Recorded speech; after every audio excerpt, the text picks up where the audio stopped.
Aïe aïe aïe, l'erreur de Boruto l'a amené là où on pensait que ça l'amènerait, dans la pire situation qui pouvait arriver. En même temps, il aurait écouté, ça se serait mieux passé. On va parler ensemble du chapitre 22 de Boruto to Blue Vortex, si je me trompe pas, normalement c'est le 22, qui était vraiment chouette, un peu court et qui nous a laissé sur notre faim, mais qui était quand même vraiment cool. Au début, on a vu du coup Ayara et Mitsuki, parce qu'ils avaient réussi à vaincre Ryu, je crois, si je me trompe pas, et donc à récupérer le Togedama. Corrigez-moi si je me trompe, je crois que c'est Togedama, ouais. Et donc, Enfin, Mitsuki propose Enfin, il prépare une fuite, quoi, et Mitsuki propose à Ayara de prendre le Togedama, je vais y arriver, et de fuir avec. Cependant, il y aura un contre-coup, parce qu'il y a juste Jura qui spawn. Et Jura, on voit dans les planches, on voit qu'il regarde direct dans une autre direction. Eux, ils disent dans la direction de Konohamaru. Et du coup, ouais, pour le coup, ils visent plutôt Boruto, ça on s'en doutait.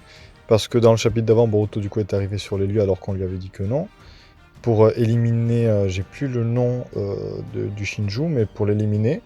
Konohamaru est impressionné d'ailleurs du kill, mais apparemment elle était blessée, le Shinju était blessé, alors je me rappelle plus comment elle avait été blessée, mais Boruto précise qu'elle était déjà blessée, ce qui lui a facilité la tâche. Et du coup, c'est là que le chapitre devient stylé. T'as Boruto qui propose, enfin non, qui propose pas du tout, qui dit à Konohamaru de se barrer et d'aller là où ils avaient rencontré les ninjas de Suna, je crois. Et il y a Jura qui arrive directement pour confronter Boruto, et du coup, ça devient hyper intéressant. On a un combat Boruto contre Jura où ça s'échange des coups vraiment chouettes. Après, ce que je trouve dommage dans les planches, c'est qu'il y a beaucoup de planches. Je vérifiais si dans Naruto c'était pareil, mais dans mes souvenirs, non. Il y a beaucoup de planches où c'est un peu paresseux les combats. C'est-à-dire qu'on voit les deux persos préparer ou mettre leurs coups. Et en fond, il y a des sortes de... Je sais plus comment on appelle ça, mais des lignes directives, des traits.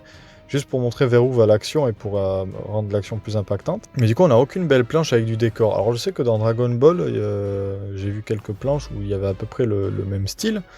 Mais moi, je trouve ça dommage parce que là, c'est vraiment... je trouvais que c'était un peu paresseux, les dessins. Mais bref, c'était une petite aparté. Mais sinon, en dehors de ça, le combat était stylé. Boruto se TP, il envoie un petit Rasengan, qui n'a pas d'effet d'ailleurs. Et en fond, il y a Aido, ou je sais plus comment il s'appelle, Eida et l'autre là, qui discutaient du fait que Boruto ne pourrait pas se TP et qu'il était dans la merde. Parce qu'en fait, quand la distance est longue, il lui faut du temps de réflexion.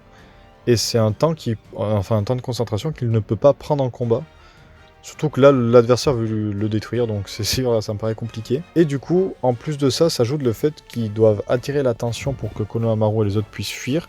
Donc il y a vraiment beaucoup trop de facteurs pour la fuite. Et enfin, on a Jura qui se pose toujours la question du point de vue de Boruto sur l'amour, hein, et débat étrange pendant le combat et pour Reba.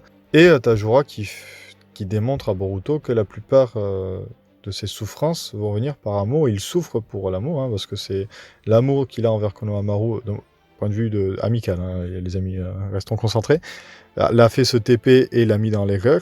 Et il fait même un exemple où il prend l'arme que Sasuke a laissée à Boruto, et lui dit que certes il mourra quand même Boruto s'il précise pas où sont les informateurs.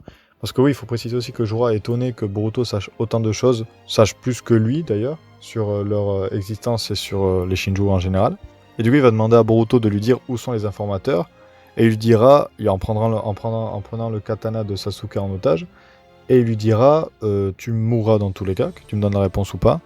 Par contre, si tu ne me la donnes pas, je déformerai le katana. Il dit pas détruire, moi dans les traductions que j'ai vues, il dit déformer ou changer l'apparence. Ce qui met Boruto hors de lui. Et il sortira une sorte de punch un peu ridicule, du style tu pourras pas t'en sortir si tu fais ça. Enfin, je sais plus exactement ce qu'il vous aurez dans l'image, mais je trouvais ça un peu ridicule sur le moment. Parce qu'il est clairement pas en situation avantageuse, quoi. Et surtout que ça va se confirmer après, parce qu'il va essayer de lui lancer alors, comment ça s'appelle, Rasengan Uzuiko, je crois. Et Jura va comprendre comment ça fonctionne. Que ça fonctionne un peu comme l'orbe des Jubi. Et du coup, il va réussir à annuler la compétence. Alors, le seul avantage que Boruto avait est dead. Et le chapitre se finit sur ça. Alors, je suis très curieux, parce que, à mon avis, c'est évident que Boruto va survivre. Même si par rapport aux shorts que j'ai dit et tout, d'ailleurs je vous invite à aller voir, je trouverais ça intéressant qu'il meure à un moment dans le manga. Mais bon, ça c'est un autre sujet.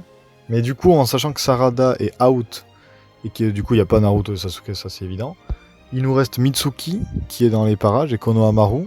Alors je pense pas que Konohamaru puisse faire grand chose, à la rigueur distraire pourquoi pas. Mais je verrais bien, je sais pas pourquoi, Mitsuki, une intervention de Mitsuki. Parce qu'ils ont eu un dialogue autour du fait que Boruto était son vrai soleil. Et il y a eu un rapprochement entre Boruto et Mitsuki. Toujours amical bien sûr, restons concentrés. Mais du coup, je verrais bien une intervention de Mitsuki. Peut-être même qu'il aurait été potentiellement programmé par Orochimaru ou autre pour, si jamais Boruto est en danger de vie, avoir une sorte de, pas power-up, mais un mode qui s'active. Enfin, je sais pas pourquoi je verrais bien une intervention de Mitsuki. Bon, on verra dans les prochains chapitres. Ou sinon, vraiment, on pourrait avoir Sarada, mais bon, ce qu'il y a, c'est qu'elle est censée être KO, donc... On sait aussi qu'il y a la sœur de Boruto qui a Kyuubi, qui s'en sortait plutôt pas mal contre Jura, qui avait l'air plutôt forte. Donc on pourrait imaginer qu'elle arrive en soutien, mais je vois pas comment elle aurait été informée ni quoi que ce soit. Donc à mon avis, ça sera plus autour de Mitsuki et des personnages qui sont sur le lieu. Mais bon, à voir. Mais bref, chapitre plutôt cool, hâte de voir le prochain. Encore une fois, le seul truc que je trouve un peu dommage, c'est certains niveaux de dessin, mais sinon, moi, les personnages, je trouve qu'ils sont quand même assez bien, les expressions restent solides. Et hâte de voir le prochain chapitre. Hein. Du coup, moi, je vous dis au mois prochain pour la vidéo Boruto, et sinon à la semaine prochaine pour une autre vidéo. N'hésitez pas à commenter votre avis sur le chapitre. Ah oui, on est en live sur Twitch tous les lundis, mercredis et vendredis à 18h. Et de temps en temps dans la semaine, les autres jours, il y a des lives rediff à 18h aussi. Donc n'hésite pas à passer sur Twitch, voir s'il y a un live en cours ou pas. Il y aura des lives imprévus aussi. On joue, on rigole, on parle manga, enfin bref, passe et tu vas kiffer. Ciao.